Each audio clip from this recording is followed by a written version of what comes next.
Frodo turned and saw Strider, and yet not Strider, for the weather-worn ranger was no longer there. In the stern sat Aragorn, son of Arathorn, proud and erect, guiding the boat with skillful strokes. His hood was cast back, and his dark hair was blowing in the wind. A light was in his eyes, a king returning from exile to his own land.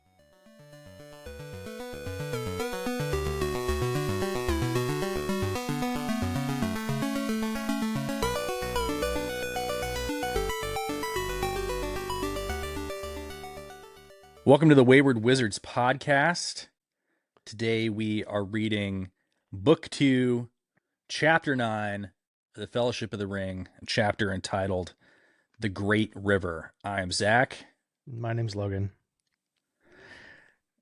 Not going to lie, Logan, this chapter is not the most exciting chapter in the book. Yeah, I sort of felt like, I don't know if this is really needed. Like maybe they could have tacked it on to the end of the last chapter. Just fast traveled. Some editing in the last chapter and a little bit of editing in this chapter, and we could have just had a longer chapter. But yeah, I mean, let's see, how many pages is it in my edition? 380 to 394, so 14 pages. I mean, it's a boring trip for the hobbits and everyone else as well. Yeah, that's true. Sam says he feels like luggage in this chapter because he doesn't have anything to do. Yeah, maybe that's how I felt reading it a little bit. It's just like, oh, I mean, and this is how traveling long distances is. Like most of the time when you're traveling is not full of excitement. Yeah, that's true. Most journeys are mostly boring, but and there's just this practical need of, Tolkien has this map, and they need to travel a long distance, and it would take forever for them to walk this distance. I mean, this is basically the distance that Boromir travels, and it takes him like 100 days. Right. Yeah. So I think they travel 10 days 10 days. Right. But I think, it's actually, as you were talking just now, there's a discussion about the way time flows in this chapter. Yeah. Yeah. And Sam is trying to figure out how long they were in Lorien. Yeah. And then they kind of go back and forth, and it's interesting because they were in Lorien, and they're like, "Were we there 3 days, or were we there a month?" Yeah, they kind of can't decide. And time almost feels like it's static there, but then there's this real contrast in this chapter where it's like 10 days on the river, and it's just like mind numbing.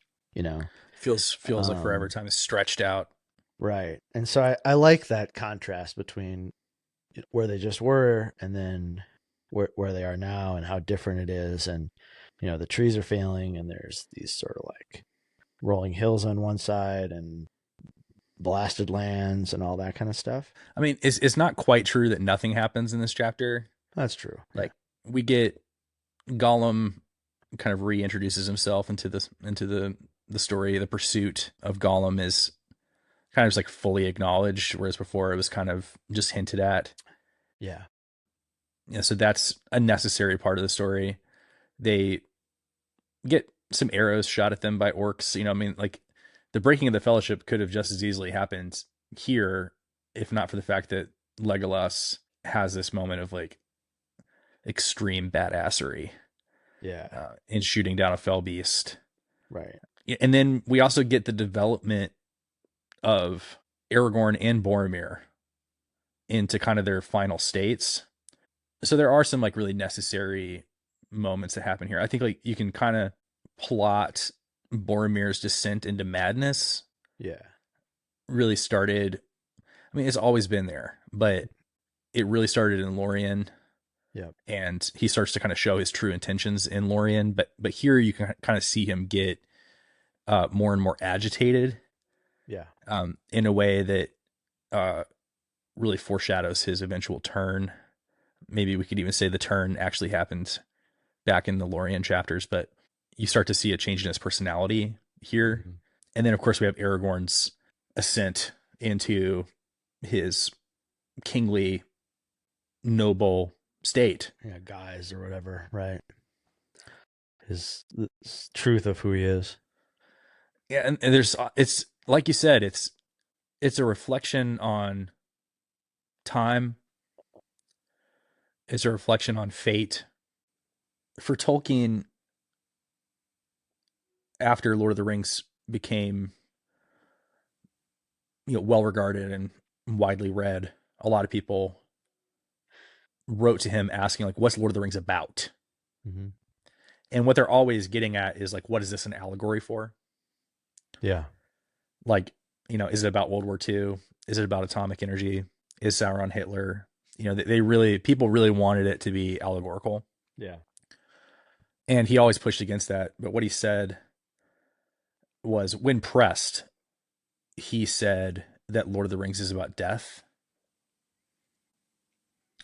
And it's like this extended reflection on the decay of the natural world, that everything is subject to entropy. Mm-hmm. Like everything is decayed and decaying over time. And that, even the elves, who are immortal, they still experience time, but for them, it's like a weariness because they know that they're not going to die, but everything around them does die. Mm-hmm. And with that comes this weariness, this almost like depression. Yeah, or like ennui, I think, is maybe one way to describe it. That That's a great way to put it. Yes. Yeah. they have this like detached, disinterested way of interacting with the world because they've kind of seen it all and they Yeah. don't expect anything new to happen necessarily. Like Galadriel calls it, fighting the long defeat. Yeah.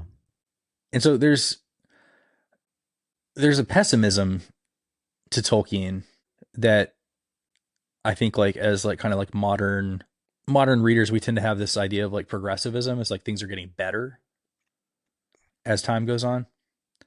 And that's just not how Tolkien saw the world. Uh-huh. He saw the world as fallen, and that everything was subject to decay, and over time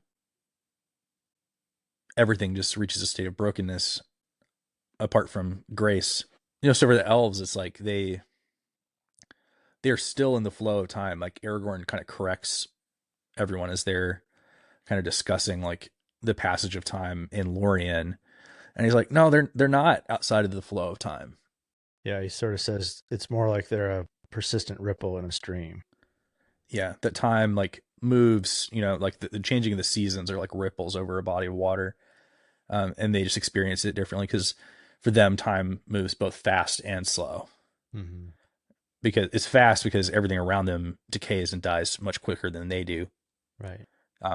But it's slow because they have this like weight of uh, knowing that they're going to go on while everything around them fades.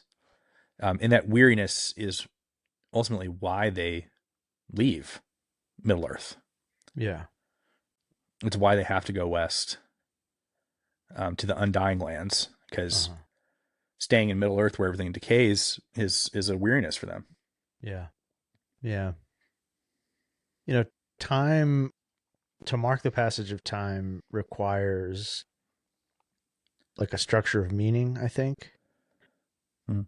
From a human perspective, I can't really speak for elves, but from a human perspective, the aspect of progress on one side or decay on the other are, I think, lenses through which we view time. So, if we talk about like progressivism, there's like some ideal future that we're striving Yeah. toward Yeah. that is kind of, in order for meaning to function, that ideal has to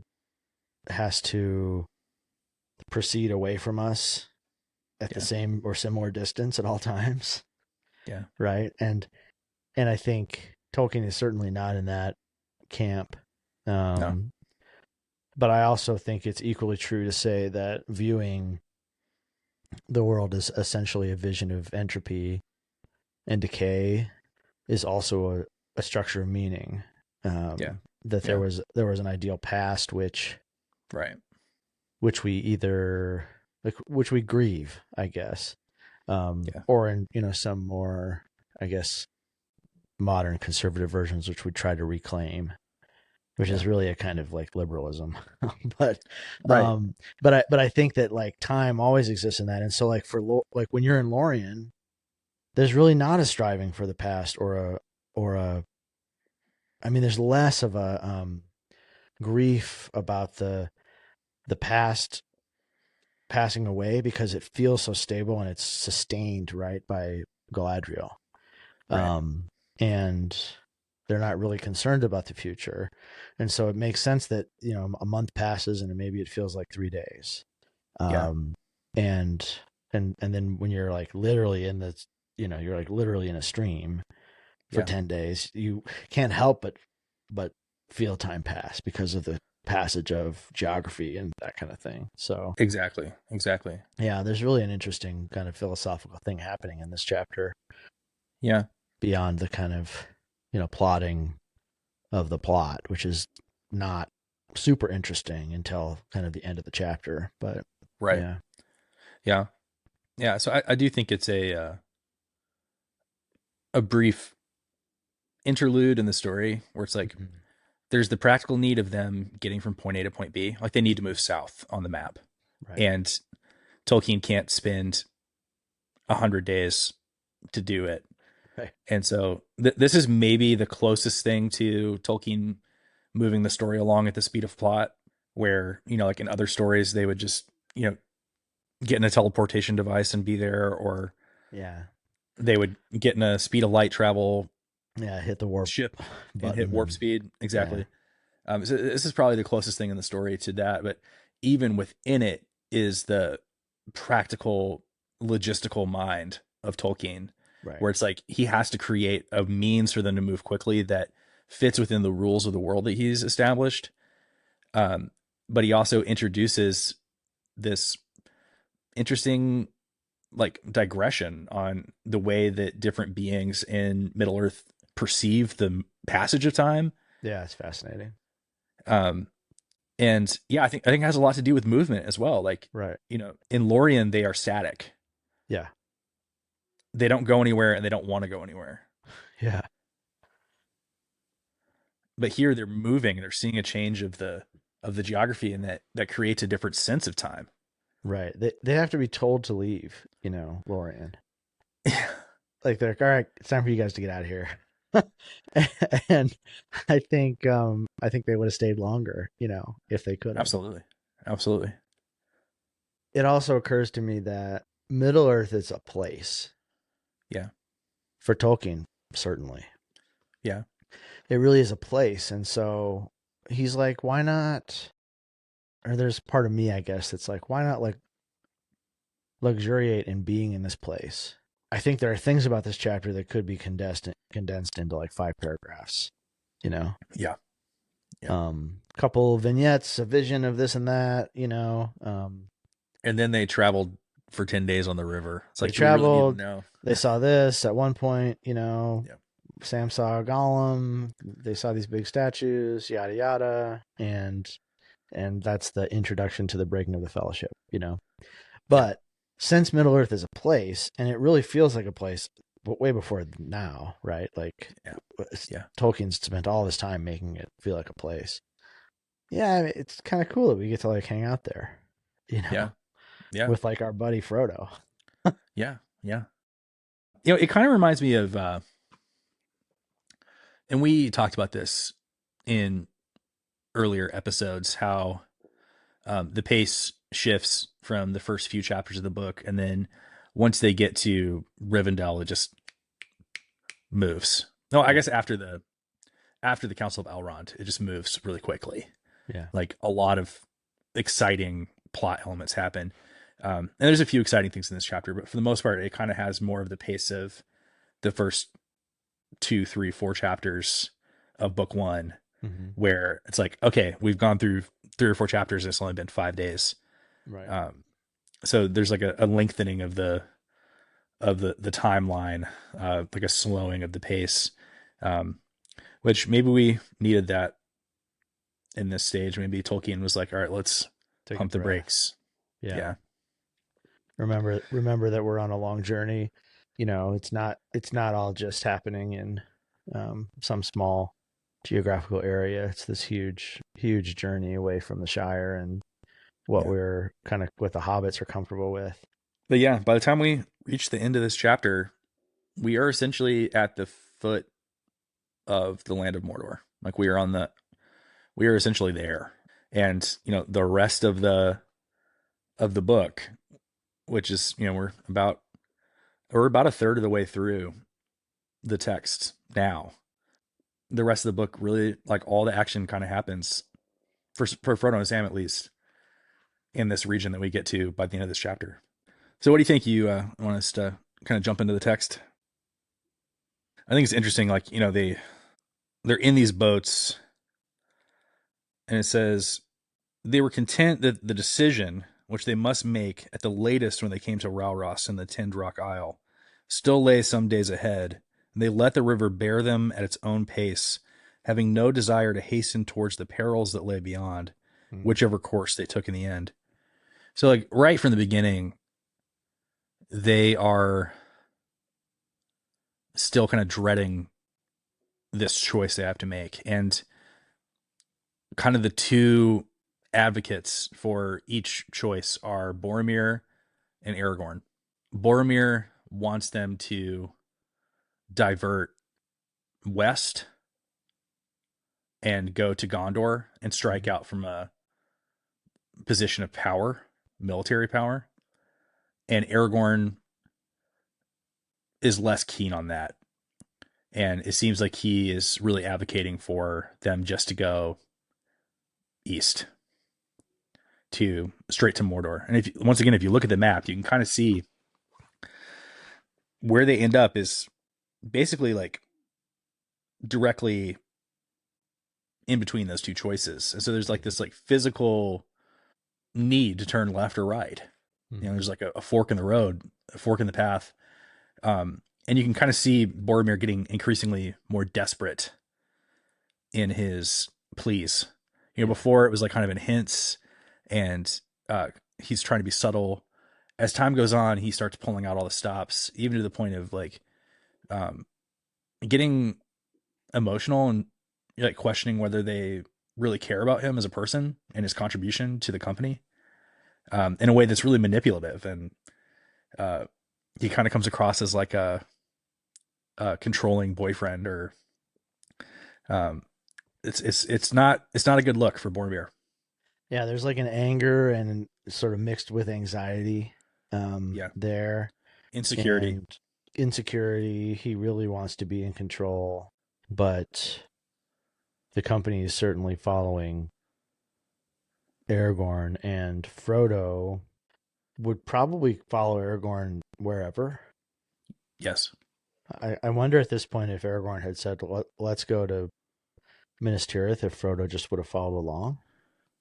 Yeah. But I'm not 100% sure about that, but it's a question I have. And so Boromir's so frustrated. And I don't think Boromir's used to people questioning him, Yeah. He's the son of the Steward of Gondor. Right. He's like this prince, basically, and yeah, a military commander and all the rest. Yeah. And so, a leader of men. Yeah. So that's what he expects. But yeah, he gets more and more desperate as the chapter goes on. I was really sick of him by the end of this chapter. Shut up, Boromir. Yeah. We can kind of imagine, even though we don't get his true thoughts spoken out loud until the next chapter, you can kind of imagine his internal dialogue becoming more and more controlled by his desire to take the ring. Yeah. Like the ring-induced monologue, the way that the ring takes what you want and twists it and magnifies it, is probably getting louder and louder in his own head. Mm-hmm. And so he has fewer inhibitions as time goes on, and that madness starts to leak out into his actions. He's biting his nails. He's staring at Frodo in a way that other people start to notice it. And the tension is just kind of increasingly rising until it boils over the next chapter. Mm-hmm. But there's this line here that I wanted to read. It says, There was little speech and no laughter in any of the boats. Each member of the company was busy with his own thoughts. So they're all bored, but they're also becoming more and more interior. Mm-hmm. There's no laughter, there's no lightness. As they get closer and closer to Mordor, they have this heaviness that is on them. And it's partly just because they're going into danger, but it's also because of the spiritual power of Sauron. Like, that's what Sauron does. He has subjugated this land, and there's a heaviness over it. Like, whenever Aragorn and Gimli and Legolas chase after Merry and Pippin, Aragorn says out loud, like, there is some like power that is chasing after us, and that power is like the spiritual will of Sauron, who just leeches your hope, leeches your joy away from you, and that is physically felt in this as they go further and further south. Yeah. And we get a description of the clouds in the south, and on the other side, more light. And I think that kind of, in the landscape, you can kind of see where is Sauron's power and where are lands that are still freer from his influence. Right. Description of Boromir here, I think, is really telling. Boromir sat muttering to himself, sometimes biting his nails, as if some restlessness or doubt consumed him, sometimes seizing a paddle and driving the boat close behind Aragorn's. Then Pippin, who sat in the bow looking back, caught a queer gleam in his eye as he peered forward, gazing at Frodo. Yeah, so he's starting to lose it. Boromir he's intermittently having these little fits where he's just like so angry that he's rushing up to Aragorn, and then falling back, and then rushing up to Aragorn again. Yeah. You kind of imagine a kid who's like on a hike that they don't want to be on a hike. Yeah. So they sort of start, lagging behind and then running forward and kicking rocks and stuff like that. That's Boromir here. So Sam has started to get used to the boats. They're not as bad as what he thought they were growing up. They're not exactly the death trap that he was led to believe. Yeah. Keep in mind, folks, Frodo's parents died on boats. Yeah. And that was a source of good gossip in the first chapter, that they shouldn't have gone, doing something as foolish as getting into a boat. I mean, a boat is just about the worst thing that you could imagine being in. Yeah. And Sam was like, Sam had long ago made up his mind that though boats were maybe not as dangerous as he'd been brought up to believe, they were far more uncomfortable than even he had imagined. He was cramped and miserable, having nothing to do but stare at the winterlands crawling by and the gray water on either side of him. Even when the paddles were in use, they did not trust Sam to use one. Poor Sam. He's just luggage. But because of that, his eyes are peeled, and that's when he starts to see Gollum. He sees a log with eyes. And we get this really interesting scene where Sam, he says, like, essentially, like, I had a dream, but I don't think it's a dream. And sort Frodo's like, daydreaming, yeah. Yeah, Frodo's like, I have felt like there was something following us for a long time. He says, I should make nothing of it but a log in the dusk and sleep in your eyes, Sam, if this was the first time that those eyes had been seen, but it isn't. I saw them away back north before we reached Lorien. And that's when Sam is pretty much like, I've been thinking a lot about Mr. Bilbo's stories, and I think I might know what this log with eyes is. Yeah. And he says it out loud. He says Gollum. Yeah, it's interesting that Sam can recognize Gollum from Bilbo's stories. Yeah. Maybe a little comment from Tolkien about the importance and power of stories. Yeah. As a means of like transmitting important information. Yeah, it's important to know who this guy is, and it became really important, here. I love that, you're deep in thought and you just stare off into the distance. Yeah. That Sam is sort of in that spot where there's actually, and I think this has been documented, there's actually like a brainwave thing that happens. Like your brainwaves get like longer when you're in that sort of state. It's not exactly daydreaming, but maybe it is daydreaming. But he's sort of in that just where you're just thinking and staring off into the distance. Yeah. unfocused, Yeah. but he still perceives this oddness, and he sort of has to like shake himself awake and figure out what's going on. It's such a, Yeah. I don't know, it's just such a human kind of description. Yeah, he's just luggage, but he's luggage with eyes. Yeah, I love that. I would say luggage with eyes. Frodo's always kind of, Sam's kind of self-deprecating, but Frodo's not Yeah. about that. He's like, no, Sam, like you have as much worth as anybody in this company. Yeah, you're not just luggage. You have Right. eyes, and Yeah. you can use them. So they decide to kind of set up without telling anybody else. They decide to set up a watch, Mm-hmm. and Sam takes first watch, but then with nothing happening. But Frodo takes the second watch, and like right when he's about to fall asleep, he sees these eyes coming in, and it says it's just a yard away from him in the darkness. Right, So right there. right there, and so he pulls out his sword, and that stirs Aragorn. Aragorn's like, something disturbed my sleep, which I think is interesting, right? He's like so keyed into his environment that he.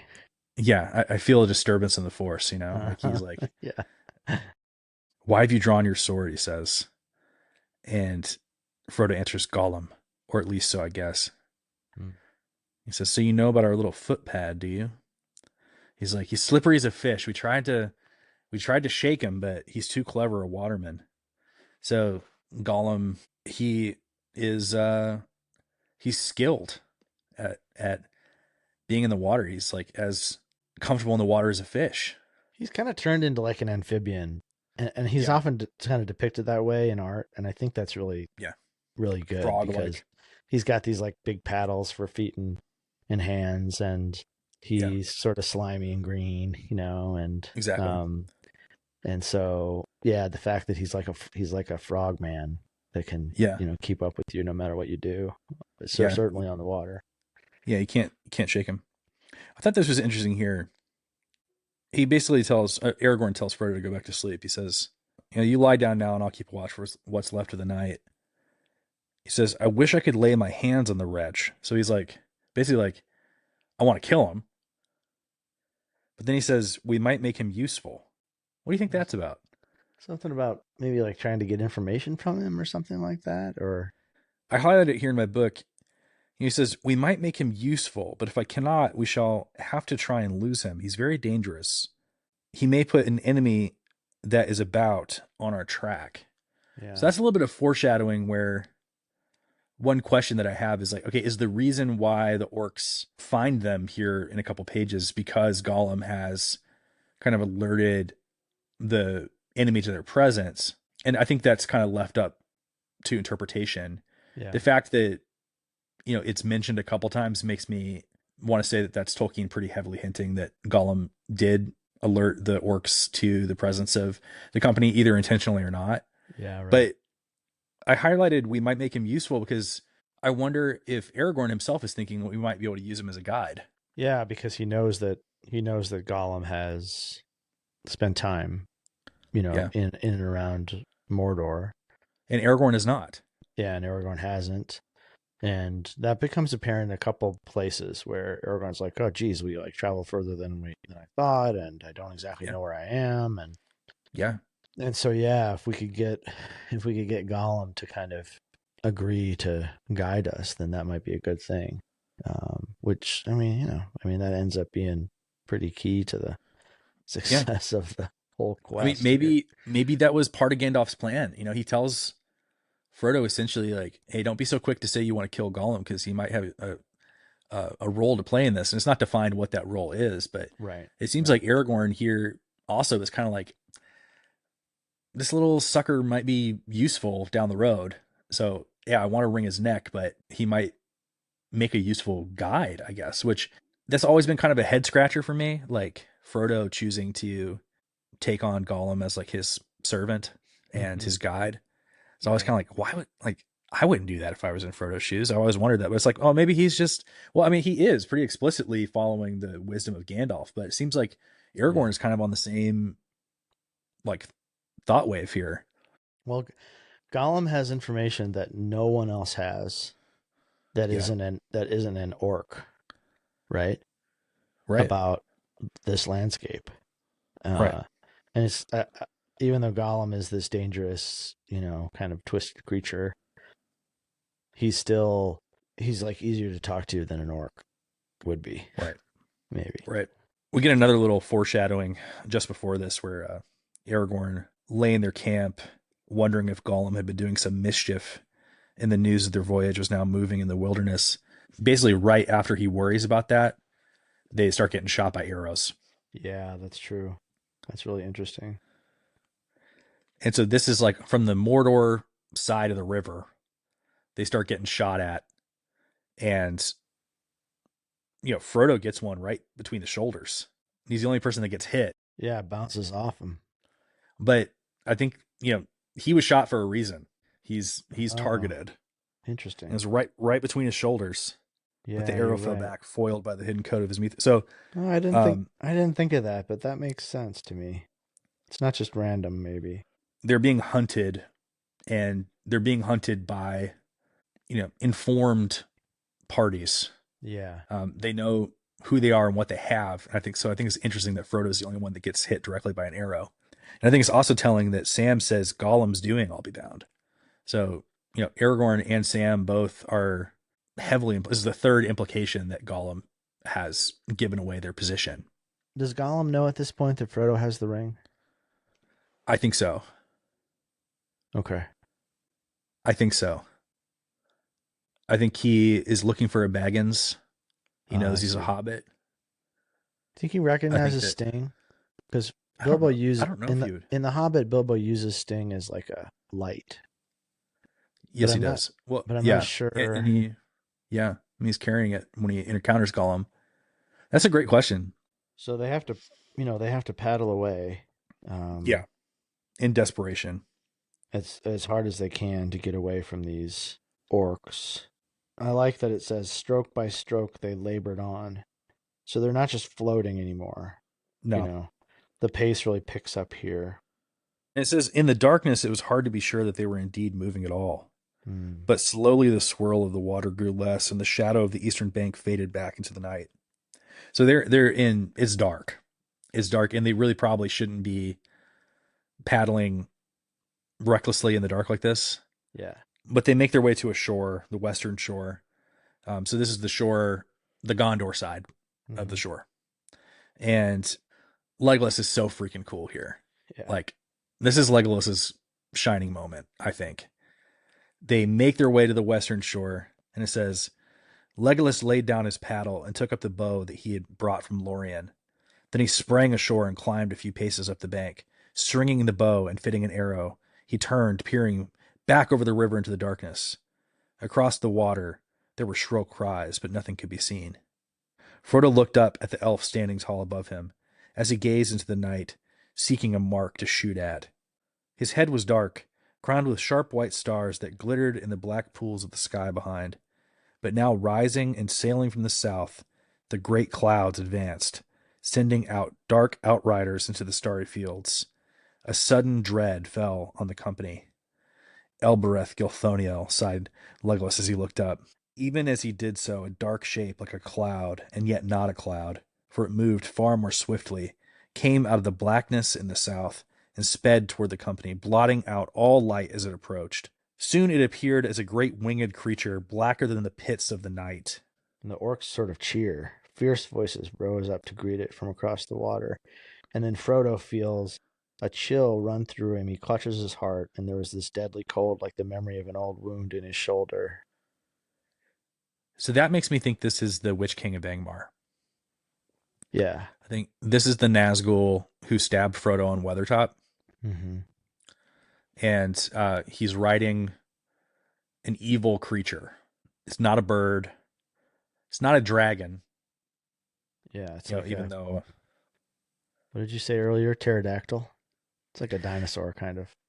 Yeah, we get a pretty sick description of the fell beast when Eowyn has her moment. Yeah, and it's like an ancient beast that had been fed foul meats, and it stinks, and it's got wings, but it doesn't have feathers. It has pinions with like a membrane stretched across them like a bat. Yeah. And there's a great letter where somebody who pretty early on just read Lord of the Rings really like deeply and intelligently. Tolkien loved this letter because he was just like, "Hey, you are like my kind of guy. That's Like, awesome. Oh, like cool. you're asking the kind of questions that I wish I've been asked." Yeah. He's like, most of the time people are asking me really dumb questions like, "Is this Adolf Hitler?" And he's like, "No, like ask me about like the fell beast." But the person asked like, "Is this a pterodactyl?" Yeah. And Tolkien was basically like, "Yeah." Oh, I love it. That's so cool. I I've seen, paintings where it's just straight up a pterodactyl. Yeah. And it's kind of goofy, Yeah. frankly. Like maybe 30 years ago or something, or longer, it would have been like cooler. But now it's kind of like, that's a little that's a little bit goofy. But Yeah. I kind of love the idea that it's like a dinosaur. It's Well, a and dinosaur. pterodactyls are technically not dinosaurs, I guess. But Is that right? yeah, there's something else. All But right, I trust you. what is a dinosaur? I mean, it's all just science mumbo jumbo. But Big old chickens. yeah, but I kind of like that. There's something sort of charming about the idea that it's a pterodactyl. Um, It's it's an ancient, like, from another time, yeah, it's from the alien. depths of time. Right, It's right. exactly. Like It's a living alien, fossil. but Yeah, it's actually been here longer than we have. And right, Sauron, through his magic, has found a way to keep these just wretched things alive. right. But I think this is almost certainly being ridden by the Witch King of Angmar, who is really, he's the closest thing to a bad guy, like antagonist. I mean, Sauron is the antagonist of the story, but we Yeah. never see Sauron. He's described, he's felt. Hmm. We even get a physical description of Sauron from Gollum Oh yeah. pretty soon. Hmm. Um, he describes his hands, and so Gollum has like been in the presence of Sauron, which is, from all accounts, overwhelmingly terrifying. Just to be in the presence of Sauron would like make you go insane. Yeah. So the Witch King of Angmar is really kind of the like embodiment of evil that we get, like the main kind of bad guy that we get. So I think it's interesting that he brushes up against Frodo multiple times in the story. He literally stabs Frodo on the shoulder, Yeah. and now he's here. He's here to, he met them at the ford and was thwarted Hmm. by the magic of that place, Rivendell, and by Elrond's power, and he's back, and he's got himself a new ride. Right. He's not just on a horse anymore either. Right. He's on Yeah, this weird creature. fell Uh, beast. well, beast. But Legolas takes care of it. Yeah, Legolas is like, all right, everybody get behind me. He's also got a super bow now from, he doesn't just have his little Mirkwood bow. He's got like a super long bow from Lothlorien. I thought it was interesting that he like gets out. It's almost like this like fluid motion, which, like that's like Legolas in a nutshell. He's just moving effortlessly, Yeah. but he like paddles the boat, jumps out of the boat, sets the paddle down, and it says that he strings the bow and fits an arrow to it. So like the bow, like the string of the bow, like I never really thought of this, but I guess if you're traveling with a bow, you don't have the tension on the bow all the time. Yeah. You don't keep it under tension. Right. So he like kind of like in one motion puts the elf hair, string Right. to the bow, pulls that arrow off his quiver, fits it, and is just like ready to go, like looking for his shot. And even with all this, we still have time for Frodo to look up at him and sort of see him as like an elven prince. Yeah, exactly. His head is sort of ringed by the stars behind him, kind of become Yeah, like a crown. yeah, that's cool. Yeah, really cool. Really cool. His head was dark, crowned with sharp white stars. Yeah, and then he like shoots this thing. It's night. The thing is, he can only see it because it's darker than the night. It's like a shadow in the like Yeah. against the sky. Do you want to read the description of him shooting the heck out of this thing? Yeah, suddenly the great bow of Lorien sang. Shrill went the arrow from the elven string. Frodo looked up. Almost above him, the winged shape swerved. There was a harsh croaking scream as it fell out of the air, vanishing down into the gloom of the eastern shore. The sky was clean again. There was a tumult of many voices far away, cursing and wailing in the darkness, and then silence. Neither shaft nor cry came again from the east that night. Yeah. It almost, even though the company feels this dread, which is a long time ago, we talked about how that's one of the things the Nazgul do is they make this like awful foreboding feeling, kind of emanates off of them. But Legolas not only shoots down this beast, but also kind of like stops the orcs because the orcs, they like can't believe it, that this even though they were cheering before, and now they're like, oh geez, now these guys just like shot this thing down. It's like holy, it's like it's not supposed to happen that way. Like this is their super weapon, this air force. They're not gonna cross the water. It kind of like creates this separation between the company and these orcs in a way. Yeah, this shot is like a legendary shot. Merry and Pippin hear the orcs from Isengard making fun of the orcs from Mordor because they're like, oh yeah, I mean that winged terror from the sky that you guys had seems like it was taken care of pretty easily by these people that we defeated in battle. Yeah, right. So yeah, maybe you guys are not as big and bad as you think. So yeah, this makes waves. This single bow shot, Legolas becomes like renowned. Yeah. Among the orcs. It also causes Gimli, who obviously he's had his like moment with the elves. He's feeling really different about the elves than he did, just a few days ago. Yeah. But he says, "Praised be the bow of Galadriel and the hand and eye of Legolas. That was a mighty shot in the dark, my friend." And I mean, this is while he's eating elvish lembas. So like all of a sudden, like Gimli is like a total fanboy for the elves. I just love it. It's so great. He's like, hell yeah, Legolas. Yeah. It's like, you shot the hell out of that thing. Mess him up, Legolas. You got him. Hold me back. Hold me back. So great. Hold my limbos. Such a cute. I mean, it's just such a cute like character moment from Gimli. Is this the first time that he calls Legolas his friend? Yeah, it might be. It's they were called fast friends last chapter, but but neither of them has actually said it. Yeah. I love it. Hell yeah. But yeah, Legolas is like, but who can say what it hit? It was a mighty shot, but who can say what it hit?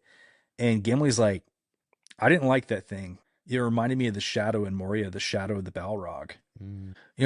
He's corrected by Frodo. He's like, it wasn't a Balrog.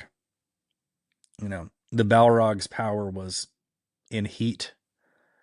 This evil's power was in cold. Interesting. Yeah.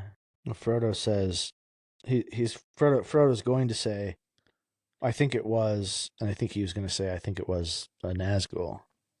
A Nazgul or a Black Rider or a Black Rider or whatever, but he stops himself. And then Boromir's like, what do you think? Yeah. Boromir's itchiness is coming out again here. It's like, no, I'm not going to say.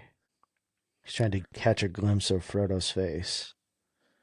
Right. I think maybe he's looking for Frodo to be too afraid, to continue, or he's almost like, yeah, we should like get going in Minas Tirith, right? Pretty scary, huh? You wouldn't want to go see another one of those, would you? Yeah. You don't want to go over that way, right? I mean, because that way, like they just came from that way. We're not going to go back that way, right? Yeah. Then we get this, reflection on time, which I think we don't need to spend too much time talking about. Mm-hmm. But Sam, he's noticed that the moon isn't the way that he expects it to be. It's a new moon. Right. And he says basically like it looks like the paring of a nail, which I think is a really fun metaphor. Like it looks like a toenail. Yeah. And he calls it like the rind of the new moon. So it's like you imagine like a melon rind, right? Or like a the rind of a pumpkin or something like that. Mm-hmm. So this is a new moon is like the sliver of a moon. Right. And that's how Sam is like, hey, like something weird happened with time.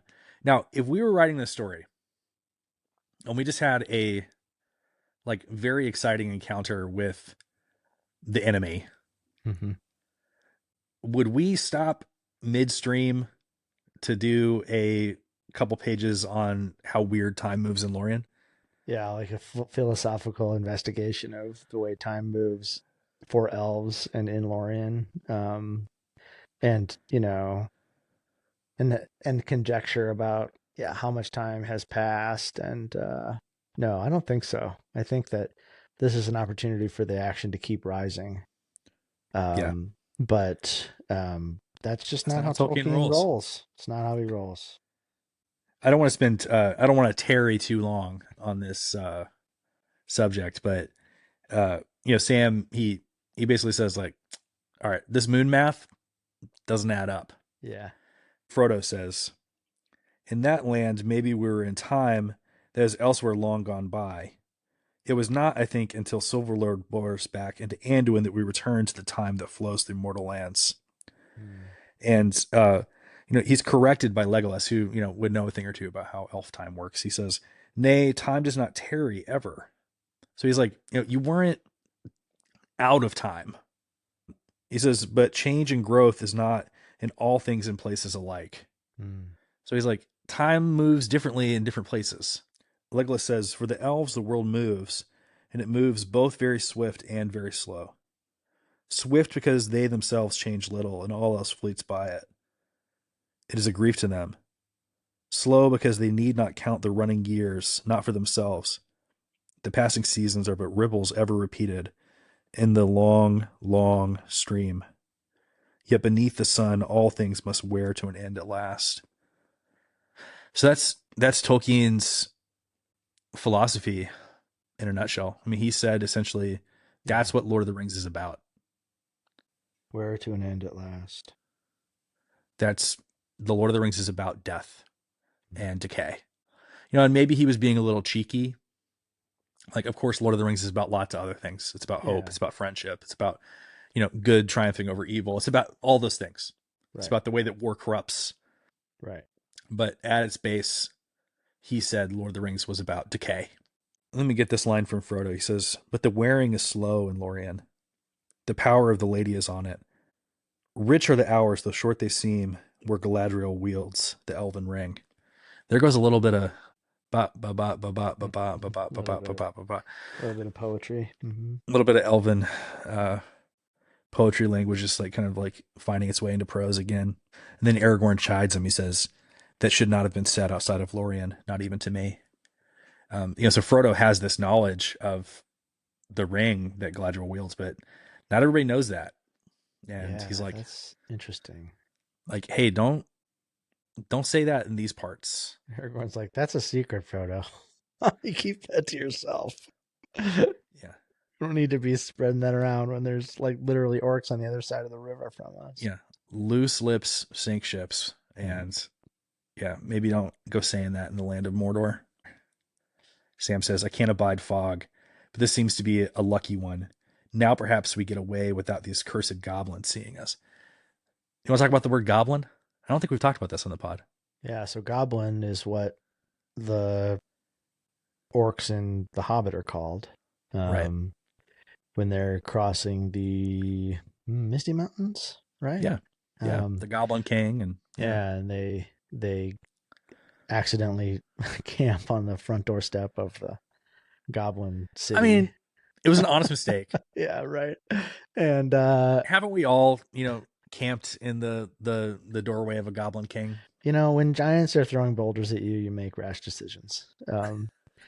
And yeah, that they're I think they're called goblins throughout. I don't believe we get the word orc in The Hobbit at all. I could be wrong. I think that the word orc is used one time in The Hobbit. Oh, is that right? That's interesting. Yeah. So orcs and goblins are Or I the could be misremembering and it's not used at all, but the word goblin is used intentionally right in The Hobbit instead of his preferred word which was orc. Do you know why Tolkien made that choice? So, I mean, a goblin is more. When I think of a goblin, I think of something more from like folklore and less from Lord of the Rings. Right. So maybe that's what he was gesturing toward. But goblin is a word that people in Tolkien's time would have known, and he didn't have to spend a lot of time explaining what a goblin was. And kids would have known what it is. Yeah. Goblins are bad guys in lots of stories, and you can kind of picture what a goblin looks like without giving a lot of explanation. Orc is a much older word, and it was Tolkien's preferred word. And that's why he introduces it in Lord of the Rings. And we don't really get the word goblin used very, very much. It's used several times in the story, but this is one of the few times that a character refers to an orc as a goblin. But I do think it's interesting that Sam is the one who does it, because Sam is kind of the more common. He's a commoner, so he's going to use more like colloquial speech. Yeah. And so it's like a lower version of the word. And if we think of The Hobbit as being written by a hobbit for hobbits, right, the word that he would use would be goblin.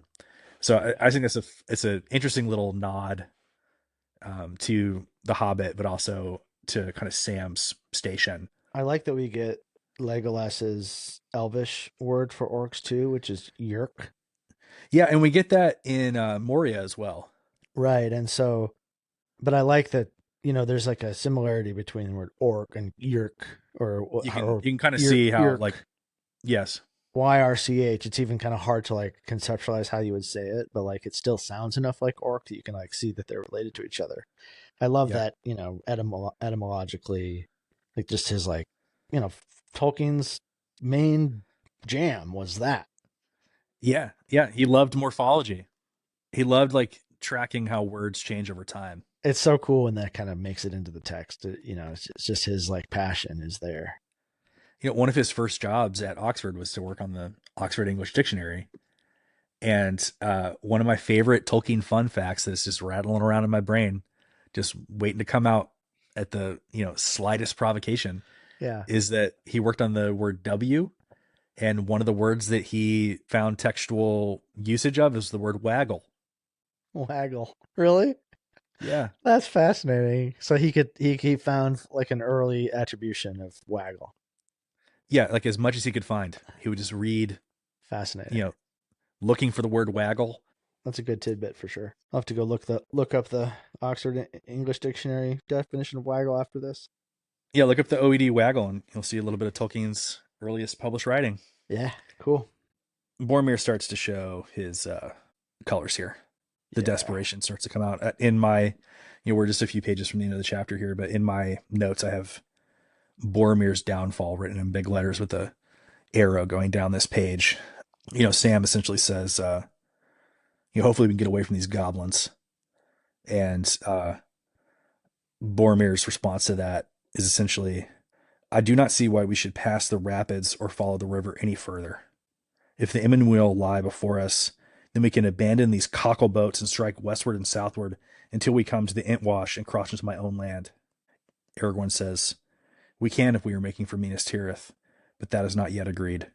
Mm-hmm. So they still have this choice leaning over them, and Boromir is like, hey, let's get out of these stupid boats and strike west from here. Yeah, directly toward where I want to be. And I think it's interesting he calls them cockle boats. Like, he's dismissive of this gift, which has saved them months of hard travel. Certainly months. Yeah. He's just so disrespectful to the gift of the elves. He calls them cockle boats. And we're given a description of these boats later. It's like they're strong, they're light. Even the hobbits can lift them on their own. Yeah. And they're able to carry heavy people and their luggage over long distances. Merry and Pippin can carry their boat by them, just the two of them by themselves. Yeah. They're like amazing. But Boromir is anything that doesn't come from Minas Tirith, he's not about it. He's such a nationalist. He just has this sort of closed off way of seeing the world. And he wants to get what he wants here. So he's like, let's leave this boat. Let's let's get out of here, you know? Ultimately, he wants the ring, and he's Yeah. starting to show that more and more. Like if he can just get them to Minas Tirith, and this may not be fully formed in his mind, but he's like, if I can just get them to Minas Tirith, like that ring is going to be mine. Your description of them going to Minas Tirith in the last episode has been, bouncing around in my brain because you just really effectively described what a horrible choice that would be for the company. Oh, it would lead to the end of the world. Yeah, and but like the end of the world, like obviously, like that's the you know big risk, but the idea of them going there and being taken into custody and the ring being forcibly taken from Frodo, Yeah, them being sort of imprisoned in a yeah, way yeah. is so, God, it's really upsetting to me, that idea. And that's what Boromir is really, it's not just his duty and him wanting to get back home. No, It's truly like a evil choice to go to Minas Tirith. Aragorn would not be recognized by Right. Denethor, Right. and they would become rivals. So either Aragorn is imprisoned or a civil war breaks out. Yeah, I mean it's a disaster if they go to Minas Tirith. It's not just like unfortunate, waylaying of the company. It's really a disaster. And so his, I just appreciated how starkly you put that last time, and Boromir's actions here are are existential. This argument is not just a back and forth between Boromir and Aragorn. It's really it's the fate of the company here, I think. Yeah, Aragorn is essentially like, hey, um, there used to be a high seat on this place called Amon Hen, and I think that if I can get there, I can see things a little bit more clearly. Like it was put there by my and your forefathers Mm-hmm. as a place for clarity and perspective, Right. and that's where I would lead us. So if people are going to follow my lead, that's where we're going to go. And it kind of reminded me a little bit of, do you remember in our Weathertop episode, I asked like, why the hell are they going to Weathertop? Mm-hmm. Like, what is the point? Why don't they just keep going? Like, why would they go to this high place? And I think you said at that time, it's like, well, he needs to like get a lay of the land. Like he just Mm-hmm. needs, and that's also, it's a high place made by Aragorn's ancestors. Yeah. And like, there's something special about high places. Right. You're going there to literally get a vision. And that's exactly what happens. Like looking Yeah. forward a little bit later, Frodo sits on that seat and he is given instructions on what to do, essentially Mm-hmm. spiritual instructions. Yeah, he Um, gets the full perspective and the clarity to make the choice he has to make. the hard choice. God, it's a horrible choice. It's just terrible that he has to make That's where this that's where the choice. debate ends. Like Right. before they're attacked and like the fellowship is broken physically, it was broken spiritually by Boromir. Absolutely. And that's when the decision between East and West is made. That's when Frodo's like, all right, I have to go straight to Mordor. We're not going to pussyfoot around and strike out with force from Minas Tirith. That would be like I've seen now like what that's going to lead to, Yeah. and I need to just go straight to Mordor. But Boromir doesn't like to hear this at all. He doesn't No. like to. He's rebuked by Aragorn, which a person who is proud. The worst thing that can happen is someone with like more dignity and greater leadership putting them in your place. Yeah. And that's when Boromir this is when Boromir I think really starts to show his true colors here, and like all this is where I said earlier his true like insecurity comes out. Yeah. And this is when he starts to sound like a manipulative like boyfriend. And he says like, it is not the way of men of Minas Tirith to desert their friends at need. And like in his mind he's almost saying like, unlike what you're Yeah. talking about, Aragorn. Yeah. Right. The contrast between Boromir and Aragorn here is so stark. And then we get, when we get to the vision of Aragorn in his kind of kingly Yeah. guise, Yeah. it becomes clear that Aragorn actually doesn't have to enter the city to be the king. No, he is the His king. his kingship doesn't depend on a ring, and it doesn't depend on even, force of arms or anything like that. Like, it's who he is. It's who he's destined to be. Exactly. In Tolkien, like the king is not just somebody with a rich dad. Yeah. Like, Right. you are the king because God made you the king. Right. And so Aragorn exists, and he has this like stillness and grace about him, Yeah. that Boromir just doesn't. Boromir He's is petulant. petulant. He's anxious. He's grasping. He's conniving. Everything is trying to like reach for some purchase. And Yeah. everyone's like, I don't need purchase. I'm standing on the ground. Even when Ooh, he's in a boat, he's hell like yeah. tall and erect, and just you can tell that he's the guy. He's him, He as the is the kids say. king. As the kids say. So, yeah. I mean, we started off this episode talking about what's the use of this chapter, but drawing This is those it. This is it. comparisons there is really important. It sets up the final choice and it reveals Boromir's true character. I just Yeah. want to read this petulant line here Yeah. because I cringe reading this. You will need my strength if ever you are to reach the Tindrock. To the tall isle I will go, but no further. There I shall turn to my home, alone if my help has not earned the reward of any companionship. Like as if he's done more than the Yeah. rest of the company. Yeah. Like, have I not earned your love? Oh, Sam killed a orc, in Moria. yeah. Merry and Pippin can carry their own boat, Boromir. Yeah. Right? Like, he's so, yeah. I mean, the He's guy like, is without me, this whole thing falls apart, and you guys don't appreciate it. So, just, so, yeah. and it's like, it's like maybe the reason why I cringe so much when I read Boromir is because I recognize. Oh, yeah. Big time. When I'm really self-righteous and full of myself and convinced by my own wisdom, Yeah. I'm never more like Boromir than that. Talking about waggling my finger at the world about, You're gonna miss me when I'm gone. Mm-hmm. Yep. And you're gonna say like, I wish I had listened. Right. And it's that petulance is just it's so sad. Yeah, ultimately by showing his true self here and in next chapter, if he had been more reserved, if he had been calmer and like maybe held it a little closer to his chest, Mm-hmm. maybe he could have convinced him to go back to Minas Tirith. Maybe if he convinced him to go back to Minas Tirith, maybe that ring ends up on his finger. Yeah, maybe. So like the movement of fate, like by him whining, he actually undoes his plan. I mean, he undoes his. Yeah, and it's perhaps the influence of the ring as well. Yeah.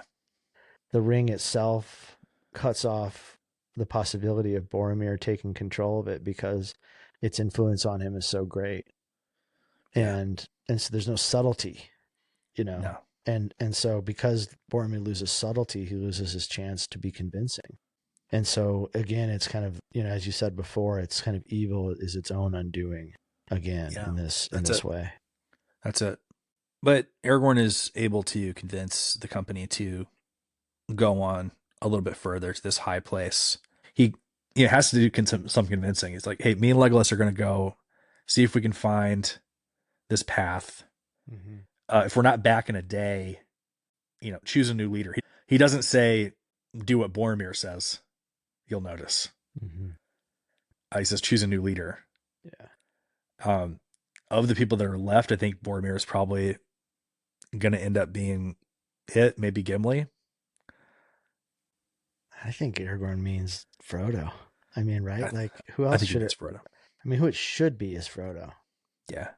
I think, though, in that moment, if Aragorn and Legolas somehow fell, that Boromir takes over. I think so too. In a really ugly way. Luckily, we were able to avoid that. They're only gone a few hours, couple of hours, and they are able to carry their boats to get back in the ocean. And that's when get back in the Anduin. Mm-hmm. And that's when we see the Argonath, which, like, I used to have figurines of the Argonath on my bookshelf. Oh, really? Cool. Yeah, I just think the Argonath is so cool. They're cool. They're Isildur and Anarion. They are holding out their arms with their palms out in a gesture of warning. Yeah. And on the other hand, they're holding an axe. So cool. It is cool. Yeah. And they're so powerful. There's a foreboding sense of power about them, so much so that everyone but Aragorn averts their eyes. They almost can't look at them because they're so terrifying and ominous. And this is a warning. It's like, hey, if you aren't friendly to the realm of Gondor, last chance, buddy.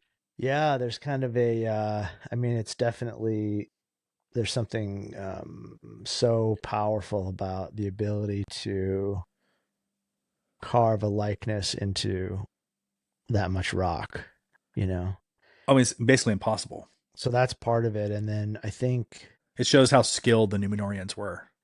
Yeah, it shows their skill and their power, but it also shows something, I don't know, that maybe Boromir, something about the warding gesture toward the north. Yeah. I think there's some of that in Boromir. He's like, if it's not Gondor, I'm not into it, Yeah. And so there's for someone who lives outside of that realm, it's certainly not inviting. No. Only for Aragorn is it a place where there's security, or not exactly comfort, but there's like a confirmation of who he is and what his rule might be like. So, and these are like literally his ancestors, right? Like he can like draw a line through the tree straight to himself. Yeah, and he's like, long have I desired to look on their faces. Like he's never been there. That's wild. No. Yeah. Fascinating. He's coming home, but he's never been there. He's never been. Yeah. Well, he's been in Minas Tirith before, but right. But like this coming home is different. I mean, like the fact that there is this is the place he belongs. Even though he's got that broken sword reforged on his side, and he's coming back to claim his seat. Right. Yeah. Fascinating. I love this description here. Aragorn's mind immediately turns to Gandalf in this moment. Yeah. Would that Gandalf were here. How my heart yearns for Minas Arnor and the walls of my own city. But whither now shall I go? So he's like, man, if Gandalf was here, I wouldn't be the leader of this company, and I could go straight there. Right. But I can't yet. Yep. Whither now shall I go? And then he points to Tol Brandir, the peak, the holy peak that no human being has ever stepped upon. It says, behold, Tol Brandir, said Aragorn, pointing south to the tall peak. Upon the left stands Amon Law, and upon the right is Amon Hin, the hills of hearing and of sight. In the days of the great kings, there were high seats upon them, and watch was kept there. I love the line, I hear the endless voice of Rauros calling. So that's the falls. Right. They're close enough to hear the roaring of the water, falling over the cliff. They could go no further without the choice between the East Way and the West. The last stage of the quest was before them. Well, I think we started pretty pessimistic about this chapter, but I think it actually ended up being a pretty interesting exercise to go through it. Yeah, I definitely warmed up to it as we talked through it. Well, thank you for reading along with us this week. We hope you'll join us next week for Book 2, Chapter 10 of Fellowship of the Ring, The Breaking of the Fellowship. This is our last chapter, folks. Wow. Thank you for following along with us. And of course, as always, if you want to help us out, share the podcast with a Lord of the Rings fan in your life. You can follow us and subscribe if you haven't already on Spotify or Apple Podcasts or the other places you find podcasts. You can leave a review. You can also subscribe on YouTube. And of course, visit waywardwizards.com for more info.